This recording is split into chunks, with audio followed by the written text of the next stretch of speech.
반갑습니다. 타임 레버리지. 시간을 들여 막대한 수익으로 치환한다. 화요일이죠? 네, 오늘도 좋은 하루 보내시길 바라겠고요. 시청해주심에 대단히 감사드립니다.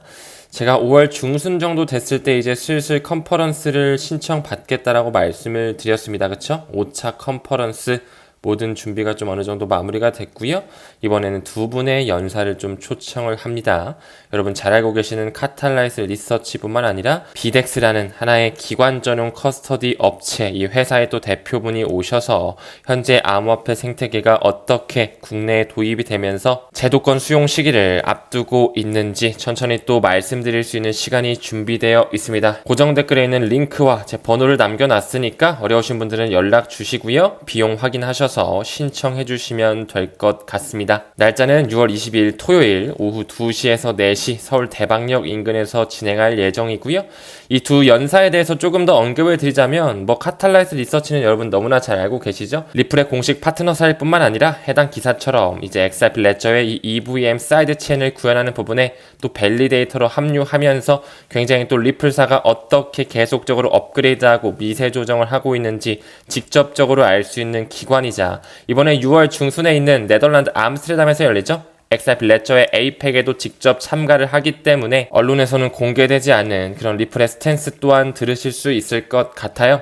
카탈라이스가 계속적으로 좀 규모가 커지고 있더라고요. 최근에 이 본레디 벤처스와 130억 원 규모로서 스타트업 지원까지 받게 되면서 점점 한국 시장뿐만 아니라 해외 쪽으로도 지사를 넓힐 계획을 하고 있더라고요. 앞으로의 행보가 더욱더 기대가 되는 그런 회사고요. 비덱스 같은 경우도 타겟은 세계 시장이라고 하면서 기술 고도화로 공략을 나서면서 우리나라의 시중 4대 은행, 5대 은행들도 이제 슬슬 기관의 자금들이 들어와서 암호화폐를 수탁할 수 있는, 맡길 수 있는, 커스터디할 수 있는 하나의 업체라고 말씀을 드렸죠. 이 비덱스의 대표분이 오실 거고요. 디지털 자산의 미래를 연결한다라고 하고 있네요. 이 비덱스 역시 국내뿐만 아니라 해외에서도 투자를 유치받으면서 IDG 캐피털, 블리자드뿐만 아니라 이 두나무에 투자하고 있는 프로디지 인베스트먼트까지 들어와서 비덱스에 투자를 하고 있다라는 거, 점점 기관 전용 커스터디 사업도 커질 수밖에 없다라고 말씀을 드렸죠. 이 코다를 통해 지금 현재 기관의 자금들이 암호화폐를 수용하려는 그 캐파시티가 굉장히 크다라고 말씀을 드렸죠.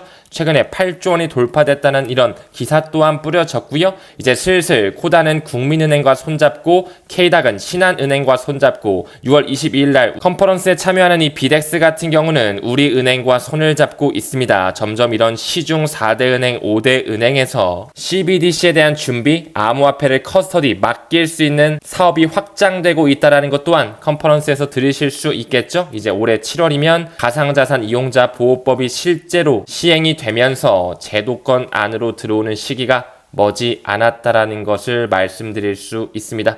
이번엔 약 100분 정도 모셔서 진행을 할 예정이고요. 선착순으로 신청을 받을 예정이니 많은 관심 부탁드리겠습니다. 규모가 계속적으로 커져서 이제는 진짜 이렇게 계단식 영화관 같은 이런 홀을 빌려서 할 수 있는 규모까지 오게 됐네요. 이렇게 조그맣게 시작했던 게 엊그제 같은데 점점 규모가 커지면서 저도 여러분들을 실제로 만나 뵙고 소통할 수 있음에 굉장히 영광이라고 생각을 하고 있습니다. 고정 링크를 통해서 빠르게 신청하시는 걸 권장드리겠습니다. 그럼 천천히 시작해 볼까요? 연준 페드에서 돈 찍기 시작했다라고 하면서 비트코인을 필두로 한 그 암호화폐 랠리가 올 수밖에 없다라고 말씀을 드렸죠. 코인게이프에서도 얘기하고 있고요. 그 에비던스 자료로 제가 M2 통화량이 계속 증가하고 있음을 말씀을 드렸고요. 20년 만에 처음으로 국채를 바이백한다라고 말씀을 드렸죠. 5월에서 7월에 1250억 달러 규모의 국채를 발행한다라는 부분에 있어서 그들이 돈을 찍기 시작한다? 뿐만 아니라 미국의 대통령 선거가 올해 11월에 있다는 것을 미루어 보았을 때 지금 현재는 우리들 베어트랩 기간 조정에 갇혀 있지만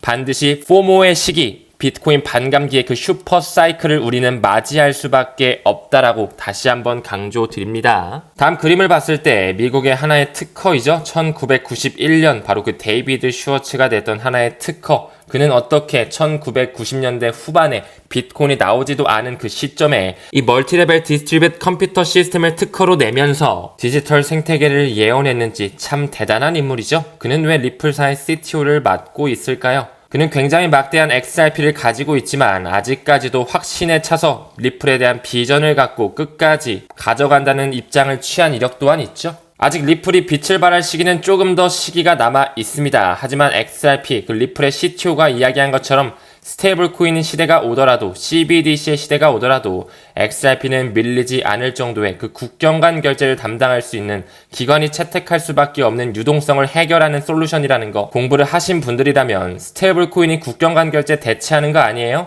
XRP 1달러에서 끝나는 거 아니에요? 이런 질문은 가볍게 웃어 넘겨주셔야 됩니다. 정말 그들의 말처럼 스테이블 코인이 국경 간 결제에 사용된다면 이 스테이블 코인에 대한 노스트로와 보스트로 계좌 또한 그대로 가지고 있어야 되는 유동성 문제를 해결하지 못하는 부분. 근데 이건 또 어떡하죠? USDC라든지 USDT와 같은 그 달러 기반의 스테이블 코인이 지금 굉장히 시장 점유율을 높게 자리하고 있지만 그 기득권 세력들은 달러의 힘을 빼고 있다라는 거. 과연 그 브릭스를 필두로 한 블록체인을 활용한 디지털 커런시, 그 브릿지 통화는 어떤 것이 될지 이 XRP라는 것을 오늘 다시 한번 확신이 들게끔 에비던스 자료로 증명해 드리겠습니다. 최근에 이 SBI 그룹 산하에 있는 SBI 벤처 캐피탈 트레이드가 이 XRP 레저의 검증자 역할, 밸리데이터로서 합류됐던 이력이 있죠? 공식 문서까지 나오면서 점점 일본 시장에서 XRP가 가교 통화로 쓰일 수 있다라는 그 포텐셜이 뿜어져 나오고 있습니다. 이자가 왜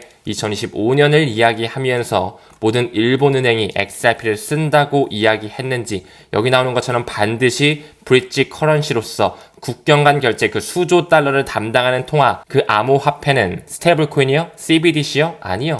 XRP를 브릿지 커런시로 쓰면서 가치의 이동이 일어난다라는 거 천천히 확장해 볼까요? 그 전에 아직까지도 리플 대 SEC의 소송 끝나지 않고 가격 또한 아직 오르지 않고 있죠? 5월 13일, 5월 20일 그들의 시기의 저울질 아직까지 끌고 있어. 우리는 사라 네번 판사, 아날리사 토레스 판사가 어떻게 샤라웃하면서 떠들어대는지 기다리고 있죠? 이거는 그들끼리 소설 쓰라고 그러고 우리는 계속 공부를 통해서 왜 XRP를 투자해야 되는지 코어를 잡을 필요가 있습니다. 반드시 리플의 CEO가 이야기한 것처럼 승리는 올 수밖에 없어요. 언제 올지는 아무도 모르겠죠? 여유 있는 스탠스로 가치 투자 이어가시길 권장드리고요.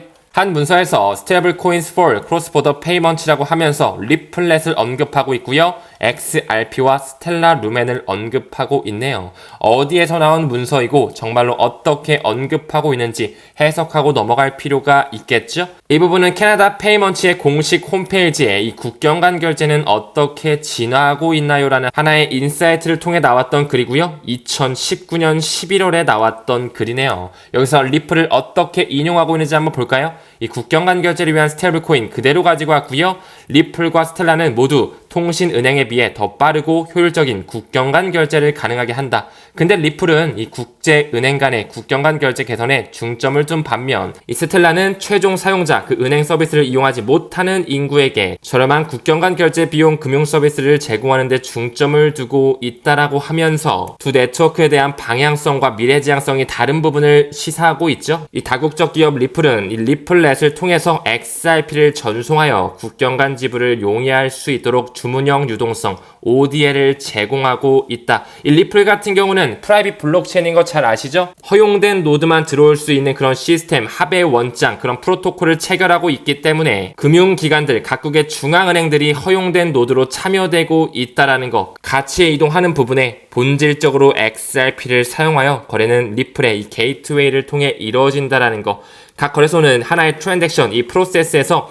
0.00001 XRP가 소각된다라고 말씀을 드렸죠. 파괴가 이루어진다라고 하며 이는 XRP의 총 공급량이 시간이 지남에 따라 감소하는, 즉 디플레이션 토큰화 구조를 취할 수밖에 없다. 이 디플레이션 토큰화 구조를 취하고 있기 때문에 수조 달러로 커질 수밖에 없는 그 캐파시티를 담당하기에는 1000억 개는 너무나 부족한 수량이기에 그 리플의 CTO는 100만 분의 1로 쪼개질 수밖에 없는 드랍 단위로 설계를 해놓은 것이겠죠. 이와 대조적으로 스텔라 루멘에 대해 나아가고 있죠. 결론만 말씀드리자면 리플은 도매용이라면 스텔라는 소매용 국경 간 거래를 위한 소매용 CBDC 거래에서 사용될 수 있는 목적성을 가지고 있다는 부분에 리플과 스텔라 뿌리가 같죠. 제드 맥켈럽으로 연결이 되어 있고 하나는 도매용, 하나는 소매용으로 쓰일 수밖에 없다는 것을 이 캐나다 페이먼트에서 입증하고 있네요. 이 캐나다 페이먼트 우리는 너무나 공부를 많이 했기 때문에 알고 있죠. 이 BIS의 공식 문서에서도 리플과 스위프트와 BIS가 공식적으로 합류된 것뿐만 아니라 여기 페이먼츠 캐나다가 그대로 들어와 있다라는 거. 왜 밑에 리플이 바로 있고 스위프트와 공존하고 있는지, 그 리플의 분산 원장 기술이 금융에 탑재될 수 있게끔 푸날리티 인터내셔널이 뒷배로 장착되고 있죠. 모두 연결성을 가지고 있다라고 말씀을 드렸습니다. 미래 국경 간 결제는 이미 BIS의 공식 문서에서 이 친구들과 함께 interoperability, 상호 운용성을 가져갈 것이다, 마침표를 찍었다라는 거 다시 한번 언급드리고 싶고요. 이 미국의 최고 시뮬레이션 회사였던 FNA 역시 이 캐나다 페이먼츠와 함께 가고 있다는 것을 제가 말씀을 드렸습니다. 그리고 FNA 역시 이 푸날리티와 제가 공식적으로 파트너 관계라고 말씀을 드렸죠. 이는 푸날리티의 공식 홈페이지에 가도 푸날리티와 FNA는 파트너십을 체결한 게 맞네. FNA의 공식 홈페이지에 가도 푸날리티와 FNA가 같이 가는 관계구나. 파트너십을 맺고 있구나. 근데 그들이 페이먼츠 캐나다와 같이 가는 것뿐만 아니라 리플과도 같이 가고 있으면서 미국의 재무부와 국방부의 신뢰를 기반으로 하고 있구나. BIS의 문서에도 같이 올라가져 있구나. 그리고 FNA의 공식 문서를 확인해 보니까 Liquidity Optimization, 바로 그 유동성을 최적화하는 부분에 리플사를 언급하면서 인터레저 프로토콜로 모든 것을 연결하고 XRP를 활용함으로써 굉장히 빠른 트랜잭션을 일으킬 수 있다는 게 증명되어 있구나. 이 노스트로와 보스트로 계좌라고 하는 예치금 계좌를 없앨 수 있는 솔루션은 스테이블 코인 CBDC가 아니라 XRP를 직접적으로 활용해야지만 그 큰 수조 달러의 스위프트 2.0의 망을 대체할 수 있구나, 비용을 절감할 수 있구나라고 제가 말씀을 드렸습니다. 그 부분 일환으로 이 푸날리티 인터내셔널 역시 그 기득권 대열들이 다 들어와 있죠. 푸날리티는 현재 산탄데르, 뉴욕 멜론은행, 바클레이스, BNP 파리바, 캐나다의 CIBC, 커메르츠뱅크, DTCC, 유로클리어, 골드만삭스, 네덜란드 1위 은행이죠. ING, 벨기에의 KBC 그룹, 영국의 로이스 뱅킹 그룹, 일본의 미즈호 파이낸셜 그룹, 더 나아가서 미쯔비시도 들어와 있고요. 나스닥이 여기 왜 들어와 있을까? 노무라 펀드가 왜 들어와 있을까 하면서 이미 그들은 푸날리티에 자금을 넣으면서 리플에 직간접적으로 투자를 유치하고 있고요. 금융의 미래의 생태계를 설계하고 있다라는 거. 그러니까 이런 기사도 나왔겠죠. 이 전 세계를 아우르는 금권 세력들, 그 기득권 자금이 푸날리티 쪽으로 돈을 옮기고 있구나. 이는 FNA와 함께 가면서 캐나다 페이먼츠에서도 이미 리플을 언급하고 있고, BIS의 공식 문서에서도 푸날리티 인터내셔널, 캐나다 페이먼츠, 스위프트뿐만 아니라 리플이 함께 어깨를 나란히 하고 있구나. 우리가 흔들릴 필요는 전혀 없습니다. 정말 이 비자와 마스터와 같은 이 카드의 기득권 세력, JP모건, 시티, 이런 미국의 금권 세력들이 미래의 금융의 망을 어떤 친구와 함께 읽어나갈까요? 비트코인일까요? 이더리움일까요? 아니면 XRP일까요? 이 대량 기관의 채택이 있을 수밖에 없는 토큰, 그 네트워크는 리플 네트워크가 될 수밖에 없습니다. 이제 비자와 마스터 또한 금융기관과 손 잡으면서 토큰화 결제에 대한 파일럿 테스트를 준비하고 있죠. 이 결제망이 어떤 네트워크와 연결이 되는지 지켜보시길 바라겠습니다. 어떤 구독자님이 그렇게 좀 물어보시더라고요. 타임님, 근데 이 비트코인의 그 라이트닝 네트워크인가요? 그거 되게 좋아 보이던데, 그거 뭐 기사 보니까 라이트닝 네트워크가 이 국제결제 인프라라고 막 되게 유명한 사람들 나와가지고 이야기하던데, 혹시 그거랑은 어떻게 생각하세요? 뭐 이런 기사도 있던데요. 막 전 페이팔 CEO가 뭐 비트코인 라이트닝 네트워크가 기업 거래 미래라고 쓰면서 비트코인에 쓸 수도 있는 거 아니에요? 너무 좋은 질문이라고 생각하고요. 우리는 단편적인 기사만 보는 게 아니라 실제로 비트코인을 개발하고 있는 개발자들의 움직임, 그 블록체인 생태계 전문가들이 비트코인의 라이트닝 네트워크 서비스를 어떻게 바라보고 있는지 또한 병렬적으로 볼 필요가 있습니다. 이 비트코인 개발자라고 하는 안토니오 라이드는 왜 라이트닝 네트워크의 이 보안 문제를 지적했을까요? 밑으로 내려가서 살짝만 더 읽고 갈까요? 이 비트코인 오픈소스 개발자 안토니오 라이드는 작년 10월이었죠. 이 리눅스 파운데이션 공식 메일링을 통해서 비트코인 라이트닝 네트워크에 대한 심각한 결함을 지목했고요. 이로 인해 라이트닝 네트워크가 해킹에 취약할 수 있음 또한 설명을 했습니다. 이런 해킹 이슈와 보안 이슈를 완전히 탈피하기 위해서 리플은 아예 퍼블릭이 아닌 프라이빗 블록체인을 채택한 것이겠죠. 여러 가지 오류들이 나오면서 보안 문제에 취약하다는 부분을 언급했었고요. 하나 더 나아가서 왜 이 비평가들에 따르면 이 비트코인의 라이트닝 네트워크가 서서히 죽어가고 있다라고 이야기를 하고 있는지, 하나 더 나아가서 이 비트코인의 핵심 개발자 앙투안 리아드는 왜 라이트닝 네트워크에서 퇴진을 하면서 개발팀에서 물러나고 있는지 우리는 알 필요가 있겠죠. 사실 그들이 말한 것처럼 이 국제결제 인프라를 비트코인 라이트닝 네트워크로 한다? 분명한 한계점이 존재합니다. 왜 이 자포뱅크가 이 비트코인 라이트닝 서비스를 소액 결제만 사용하고 있는지,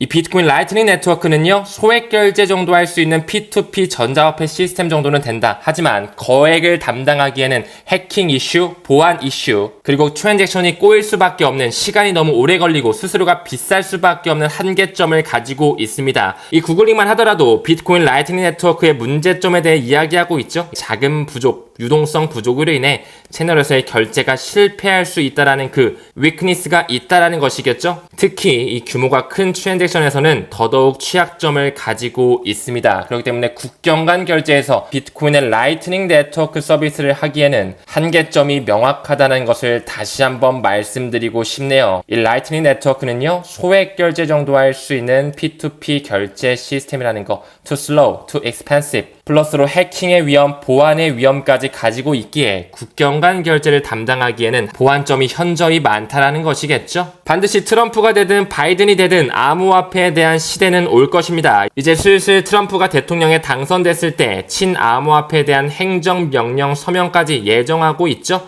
바이든이 돼도 똑같이 이렇게 될 것입니다. 그 세상을 설계하는 세력들의 자금이 점점 미국의 대통령 선거 이 자금으로 치우쳐지고 이동되어지고 있네요. 하지만 우리가 반드시 코어를 잡아야 되는 것, 이 브래드 체이스라고 하는 리플의 제품 책임자, 그는 리플에 합류하기 전에 10년 이상 암호화폐 개발과 트레이딩 전략의 연구진으로 있었죠. 그가 정답지를 좀 이야기하고 있네요.